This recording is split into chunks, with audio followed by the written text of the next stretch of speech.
শিক্ষা ও দক্ষ মানব সম্পদ উন্নয়নে তরুণ প্রজন্মকে প্রযুক্তি নির্ভর দক্ষ মানব সম্পদ হিসেবে গড়ে তোলা, এ লক্ষ্যে সরকারি বেসরকারি পর্যায়ে ট্রেনিংয়ের ব্যবস্থা করা হবে, যার মাধ্যমে তরুণদের উদ্যোক্তা হিসেবে গড়ে তোলা যাবে এবং হবে। নড়িয়া সরকারি কলেজকে বিশ্ববিদ্যালয়ে রূপান্তর করা হবে। নড়িয়া একটি কৃষি বিশ্ববিদ্যালয় স্থাপনের প্রস্তাবিত গৃহীত প্রকল্পটি বাস্তবায়ন করা হবে। বিগত সরকারের সময় বৈষম্য শিক্ষা প্রতিষ্ঠানগুলি সহ জরাজীর্ণ সকল শিক্ষা প্রতিষ্ঠানগুলি সংস্কার করা হবে। সখীপুরে ভালার বাজার আমার নিজ অর্থায়নে একটি পলিটেকনিক্যাল ইনস্টিটিউট করা হবে এবং যার মাটি ভরাট প্রায় 90% হয়ে গেছে, এটা আপনারা অনেকেই দেখেছেন।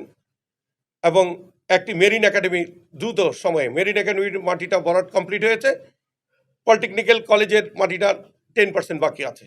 এই দুইটা নির্বাচনের পরপর এই দুইটা আমার নিজস্ব অর্থায়ন আমি শুরু করব। এবং আপনারা জানেন আমাদের নড়িয়া সখীপুরে 23টা ইউনিয়ন আছে, একটা পৌরসভা আছে।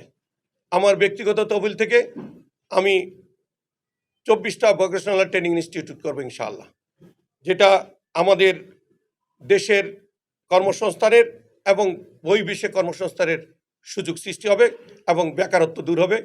আমি মনে করি আমার দেশের সাধারণ মানুষের উপর বোঝা কমবে।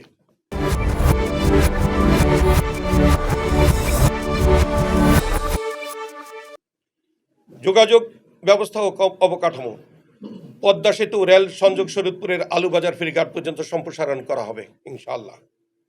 নড়িয়া ব্রিজের কাজ 6 মাসের মধ্যে সম্পূর্ণ করার যথাযথ পদক্ষেপ গ্রহণ করা হবে। পদ্মার যেখানে উৎপত্তি, বিশেষ করে ভয়ানক রূপ ধারণ করে মৎস্যজীবীরা চাষ করে, এরা মাছ দ্রুততার সময়ে বিক্রি করে ফেলতে গিয়ে তাদের ন্যায্য পয়সাটা পান না। এটা যদি কোল্ড স্টোরেজের মধ্যে 2-4 দিন, 5 দিন, 7 দিন, 10 দিন রেখে বিক্রি করা হয়, তারা ন্যায্য দামটা পাবেন।